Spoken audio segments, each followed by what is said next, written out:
Next हम देखते हैं संज्ञा के भेद, यानी इसके कितने प्रकार हैं। हिंदी व्याकरण में संज्ञा के मुख्यतः 5 भेद होते हैं। ओके, पहला है व्यक्तिवाचक संज्ञा। वह शब्द जो किसी व्यक्ति, वस्तु, स्थान आदि का बोध करवाता है उसे व्यक्तिवाचक संज्ञा कहते हैं। व्यक्तिवाचक संज्ञा जो कि संज्ञा का सबसे मेन और सबसे पहला पार्ट है।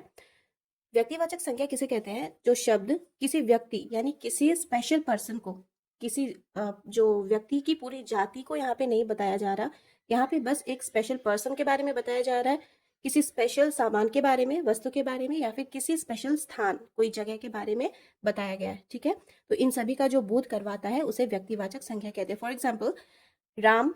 राम, मैंने एक लड़के का नाम लिया, यानी कि ये सिर्फ उस लड़के के बारे में बताया गया है यहाँ पे जिसका नाम राम है, एक लड़का जिसका नाम राम है। श्याम, सेम। कुर्सी, यहाँ पे सिर्फ मैं एक कुर्सी के बारे में ही बात कर रही हूँ। ओके, दिल्ली यानी दिल्ली, मैं एक प्लेस के बारे में बता रही हूँ, मैं बस एक नाम को इंडिकेट नहीं कर रही, मैं एक बड़े सिटी के बारे में यहाँ पे बता रही हूँ। ओके, टेबल, बिल्कुल वैसे ही मैं यहाँ पे किसी एक टेबल के बारे में बोल रही हूँ, मैं उसकी पूरी जाति को एक्सप्लेन नहीं कर रही। ठीक है, तो ये है व्यक्तिवाचक संज्ञा। ओके, आई होप ये क्लियर हो गया होगा। ये आपको और अच्छे से समझ में आए इसके लिए मैंने यहाँ पे कुछ एग्जाम्पल्स भी लिखे हैं। देखिए, व्यक्तियों के नाम, मैंने कुछ व्यक्तियों के नाम लिखे हैं जैसे राम, श्याम, मीरा आदि। ठीक है, मैं यहाँ पे किसी ग्रुप के बारे में बात नहीं कर रही, किसी जाति के बारे में अगर मैं जाति के बारे में बात कर रही होती तो मैं यहाँ पे राम या श्याम नहीं लिखकर मैं लड़का लिखती।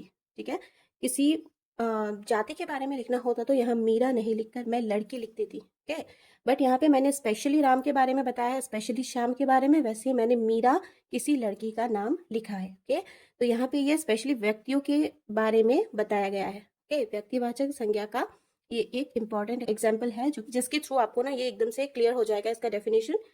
दूसरा है देशों के नाम। ओके, भारत, भूटान, चीन आदि। तो भारत, भूटान, चीन, मैं यहाँ पे सिर्फ नाम नहीं ले रही बल्कि मैं यहाँ पे बता रही हूँ कि भारत एक देश का नाम है। ओके, भूटान एक देश का नाम है। ठीक है, इस तरीके से मैंने यहाँ पे एग्जाम्पल दिया है। महीनों के नाम यानी कि मंथ नेम, चैत्र, वैशाख, जनवरी, मार्च आदि, ये सब महीनों के नाम है। ठीक है, स्पेशली मैंने एक एक करके यहाँ पे महीनों के नाम बताए हैं।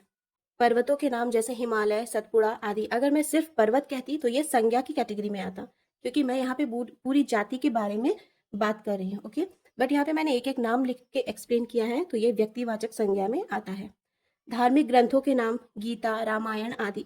अगर सिर्फ धार्मिक ग्रंथ में कहती तो वो आता संज्ञा की कैटेगरी में, बट यहाँ पे मैंने नाम एक्सप्लेन कर दिया तो ये आ रहा है अभी व्यक्तिवाचक संज्ञा की कैटेगरी में। ओके, नेक्स्ट देखिए, ऐतिहासिक घटनाओं के नाम, जैसे जो जालियांवाला बाग हत्याकांड जो हुआ था, ये एक ऐतिहासिक घटना है ना, व चौरी चौरा कांड इत्यादि। ठीक है, अगर मैं बात कर रही होती सिर्फ ऐतिहासिक घटनाओं के बारे में तो ऐसी बहुत सारी ऐतिहासिक घटनाएं हैं जो कि घटी थी किसी वक्त, किसी जमाने में, बट यहाँ पे मैंने एक एक करके नाम एक्सप्लेन किया है, यानी कि जालियांवाला बाग हत्याकांड ऐतिहासिक घटना के बारे में ही मैं यहाँ पे बात कर रही हूँ, या फिर चौरी चौरा कांड के बारे में ही मैं यहाँ पे बात कर रही हूँ, इसके अलावा और किसी ऐतिहासिक घटना के बारे में नहीं बता रही।